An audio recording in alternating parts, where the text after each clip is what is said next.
Kia ora, welcome back to the Kiwi Hooper podcast. I'm your host, Davy, and this is Linden. In Aotearoa, one family name has become synonymous with Kiwi basketball excellence, the Joneses. And welcome to the show. First up, the head of the dynasty, the man himself, the one and only Phil Jones. I'm pretty sure you can fill the whole library with all your stories. Let's rewind a little bit. Who was the first person to put their first basketball in your hand? That would be Mum, Carol Jones, still living down in Reefton, and with Dad. Yeah, she was the hooper in our family. All 5'3" of her, and she just got myself and my brother into sports, and basketball was one of the sports that we played, and sort of grew to love and made a profession out of it for a while. By now, the Kiwi basketball fans should already heard about your legendary 105 points game. And do you remember what did you eat for breakfast and what did you do for your routine on that day? I don't remember what I had for breakfast. I'm pretty sure it was a Tuesday because I think club basketball in Dunedin was on a Tuesday night. It was actually after a Nuggets practice. So we'd already had a couple of hours of practice and then I went to the game and rest is history, I suppose. It seems to pop up quite regularly these days. It was a pretty cool night. It was fun. Definitely had a sore head the next day. You were able to play basketball all over the world. What was one of the favorite country that you played in apart from New Zealand? Italy was probably the place that I enjoyed the most. Maya and Hayden were both born there. And it just, the level of basketball and the lifestyle and the food was incredible, you know, and we had a really great time and they made us really welcome. And we probably could have gone close to staying there, but things sort of changed, you know, with parents and we had to get back to New Zealand and an opportunity came up with the Breakers, but I'd say that Italy was probably the most enjoyable and the fun place to play. So you pulled a Michael Jordan. What I mean by that is that you came out of retirement twice, okay? And what was the reason behind each retirement and why did you decide to come back out? Was it only twice? Some people would say it was more than that. I think the first time actually came down to some personnel that were involved with the team. So with the Giants at that stage, it just didn't really feel like it was the right place for me to be. And I didn't want to go anywhere else because Giants, you know, was a place that I grew up and loved playing and always wanted to play. So I sort of decided to pull the pin at that stage. Some of the personnel moved on and there was a new coach and he worked on me pretty hard over the break and was like, do you want to come back? So I came back. And then I think the next time I retired, I did have probably my best friend in Nelson. He was coaching at that time and he needed some help. And I came back and played again, but I don't think I provided that much help at that stage. I think I was probably past it. I'm pretty sure there is a leadership element there that you'll be able to assist. So obviously you have always been perceived as this stone cold sniper and also a great leader on the court. What was one moment that you feel vulnerable and how did you deal with it? Well, that's a tough question. Playing at that level, you have to have quite a lot of self-belief and self-confidence in your abilities to be able to play. There's certain stages we played on which were probably more intimidating than others, like the Olympics, World Championships, and then playing against teams that had NBA caliber players. You know, we played against the Dream Team a number of times. So there was always that element of, I guess, insecurity or nervousness about playing against that level of player. But I guess at the end of the day, the court's still the same size, the hoop's still the same height, the hoop's still the same roundness, you know, so just the quickness and speed that those guys play at. Once you get used to it and into the game, it's not that daunting. So, you know, I guess initially it was tough, but once we sort of played more and more at that level, we became more and more comfortable and it was just another game of basketball. Obviously, behind every great man, there's always a great woman in the family. While Phil's holding it down on the court, the queen of the family's holding it down at home and make sure everything's in order. So welcome to the show, Kat. Thank you. Once again, welcome, Kat. Thanks, Linden. You know, David was saying, you know, Phil has, I'm sure, a storybook full of stories for him, but also you yourself are a legend in your own right for many things. And so for those, and hopefully most people do know, but in case they don't, to send over a couple of those. So you've been playing mostly for the Nelson Sparks, and you were part of the 3x3 team in 2021. and then playing other parts of the previous New Zealand domestic leagues for the women. And then also outside of that, you are a coach, you are also a teacher, you're also a mom. And so that's a lot to do. So how did you know that basketball was something that you wanted to do, and who was your biggest influence? So I kind of grew up I was a single parent family. It was just me and my mum living in Dunedin. I was tall for my age and just started playing basketball with my friend down at I think it was called Unipole down in Dunedin. My friend's dad kind of ran the gym, and we'd just go down there and shoot hoops, and I just kind of got used to playing against different people. And then I changed schools I made a team. I think I made the Otago under 16 team. I had some good friends on the team. They're like, you should come to Logan Park. And then at the time, Logan Park had Carl Dickel as the coach. His son, Mark, was playing. Belinda Colling had been playing there. So quite back in the day. Yeah, I went to that school, got my first chance to go to a secondary school national tournament. And then just from there, just grew, played for Otago for a number of years. We won a championship in 99. And then obviously I met Phil. We actually met in Dunedin, went overseas and played a bit of hoops over there as well. I always had a love for the game, so that's how I started. Amazing. And so your love of the game is evident everywhere you go, and having to personally see it by everyone else in New Zealand as well. You strike me, there's a lot of competitive fire and a lot of passion. Yeah. How do you keep that up throughout all that you're doing? For me, playing has become probably secondary to coaching. My competitive instinct now is like I want to compete as a coach and have my players compete. I guess little improvements, incremental improvements every day. So if I can teach and coach so that the student or the players and the students get better, then that's kind of what sparks me and keeps me going. Yes, they're students of the game too, because Yeah, we're all 100%. learning.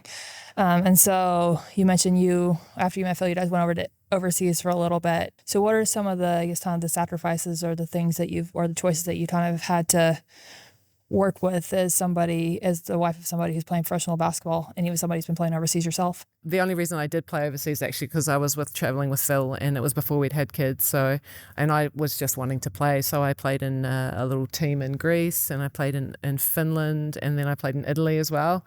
And Italy was, again, that was a great place for us. And I played after I'd had Maya, and then my team, we were competing to go into another division. I had to say that I couldn't play the next season because I was pregnant with Hayden, and they were devastated but happy for me.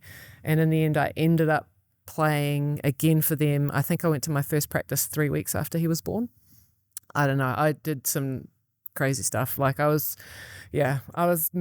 it. I missed competing and missed playing. And that was something for me that even though I had kids and I had 3 under 5 at one stage, Phil was away, I still carried on playing. I had a lot of support back in Nelson when Phil was away, just with friends. We didn't have any family there, but a lot of my friends and teammates were super supportive, and they helped me a lot.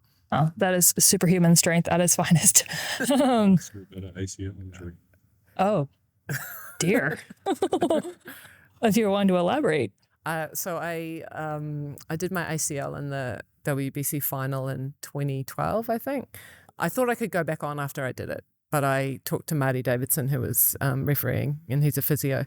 He was like, can you put weight on it? I'm like, yep. And he's like, I don't know whether it's worth you going back on. But at the end of the day, I couldn't have played. I had bone bruising. I'd completely ruptured it. I'd torn my meniscus. But then I really wanted to come back and play the next season. So I had my surgery in December, I think it was. And against everyone's advice, I started to get back into basketball. And I think I played 3 months. Was it 3 months? 5 months. 5 months post-surgery. So, I wouldn't recommend that to everyone, but I was like, I haven't got much time left. So I thought I wanted to keep playing. Yeah. Just quickly, I want to ask about the resilience, because any injury is tough, but especially the ACL and the ligament tears.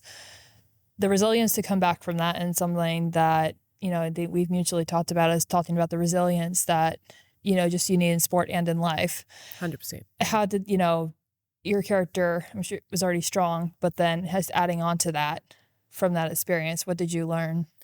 I guess I learned, I'm pretty determined, and I will follow I'll follow a program so that I can be at my best. So I really tried really hard to do all the exercises. I mean, I remember I couldn't actually get on the exercycle because I had no range of motion in my knee, so because of my meniscus tear. So they were telling me, oh, you need to do all these strengthening exercises and stuff. So I guess I just kind of persevered, and I think I'm quite an emotional person, but I can take a lot of pain, I guess. I don't know how that translates, but like if I get hurt on the court, I'll try and push through it. And I'm a bit like that, I guess, as a coach. If I see one of my kids on the ground, I'm like, they'll be okay. They can get up. I don't need to rush out there and help them.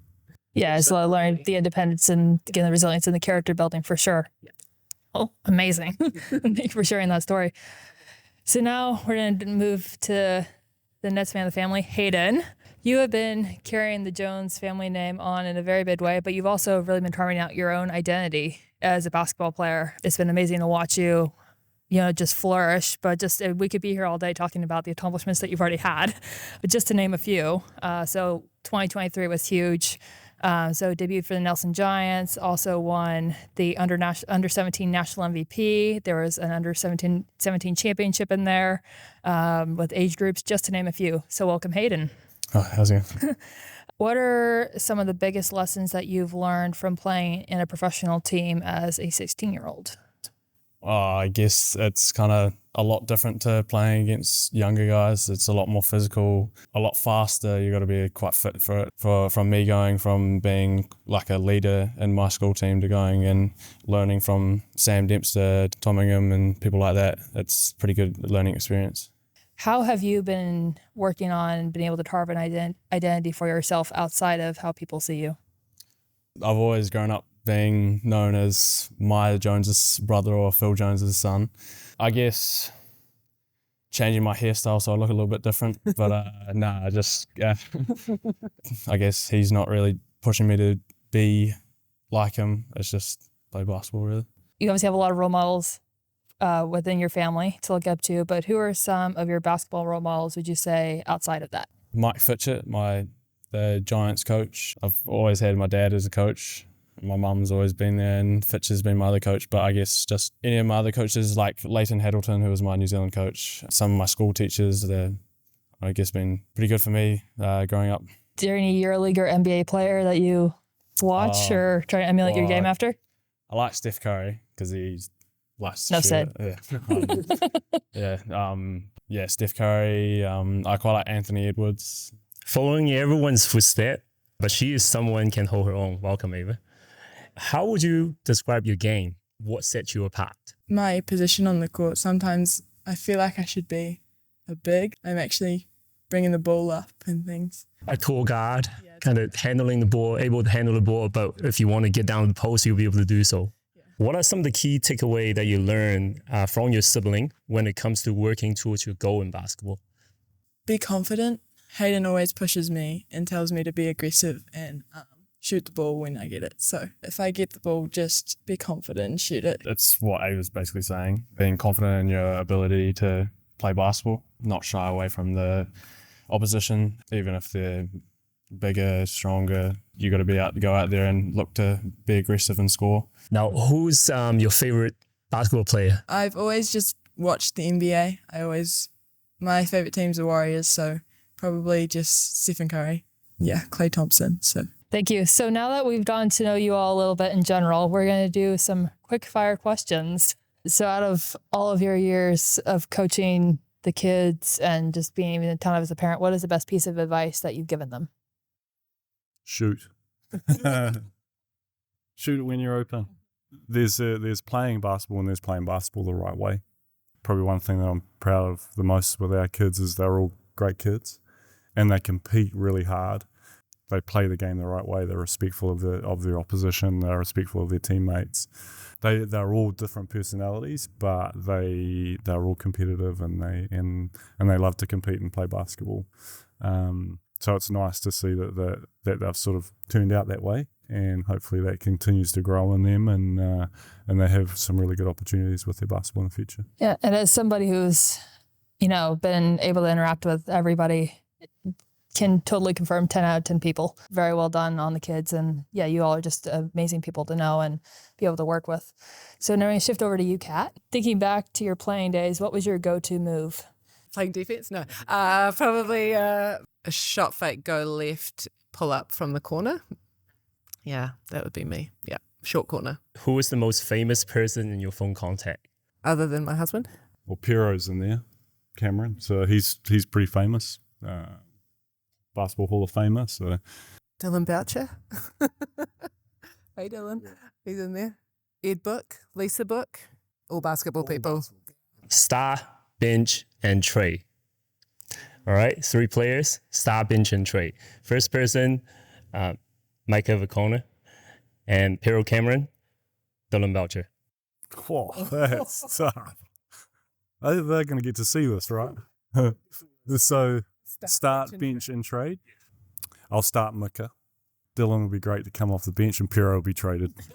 Oh, I'm pretty sure Dylan will be happy to hear that. That's it for this episode of the Kiwi Hooper podcast. And I'm very grateful that the Joneses family gave us their busy holiday schedule and come speak to us. Special thanks to St. Mary's College allowing us to use their facility to do this interview. Thank you all for what you've done so far for New Zealand basketball. Just been amazing to see, and you're inspiring people everywhere and hopefully, globally even more so. So yeah, just thank you guys again for your time and hope you enjoy your time here.